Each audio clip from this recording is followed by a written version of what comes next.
Okay, this question's massive, and I'm actually going to spend more time digging into this question in a like a full podcast episode down the track. But for now, if there was one thing that I would encourage any high school athlete who is moving into a professional environment to embrace, it would be the mindset of shifting from trying to prove myself to improving myself. And what I mean by that is there's every chance that if you have gone from high school into a professional environment, that up until this point, my guess is that you will have been one of the standouts. That's why you've now made it into a professional environment.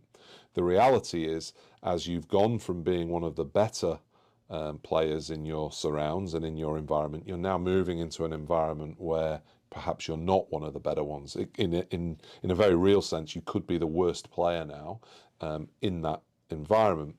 And if we're not careful, there can be this overwhelming desire to just want to prove myself. I've just got to, I've got to show everyone that I deserve to be here. And my encouragement for any athlete who's making that transition is you wouldn't be there if you didn't deserve to be there, right? So that's already been recognized by whoever's brought you in.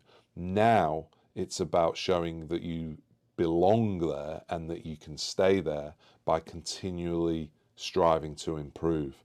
So just separating this out just a fraction, sometimes if we're striving to prove ourselves, that means that we might actually hold back a little bit because we don't want to make a mistake. We want to show that we're safe, right? And so we don't push ourselves.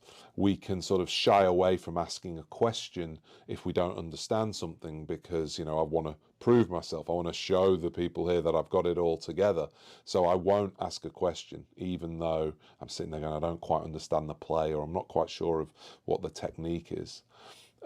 Sometimes if we're trying to prove ourselves, we can hear any kind of feedback as like criticism, and it can really sting us and we can get really upset by it, and the whole fight, flight, freeze response can come in, right? So the prove myself mentality can be somewhat dangerous.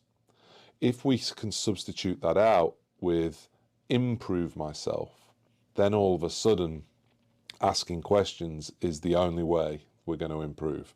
Getting feedback which stings a little bit is the only way we're going to improve. Working hard as hard as we can, doing the extras is how we get to improve ourselves, right? And here's the funny thing. If you spend the majority of your focus and energy on trying to improve yourself, you'll prove yourself by accident. So as I said, there's plenty more things that we can go at, and I will go at that down the track in a podcast. But for now, just thinking about moving that mindset from prove myself to improve myself.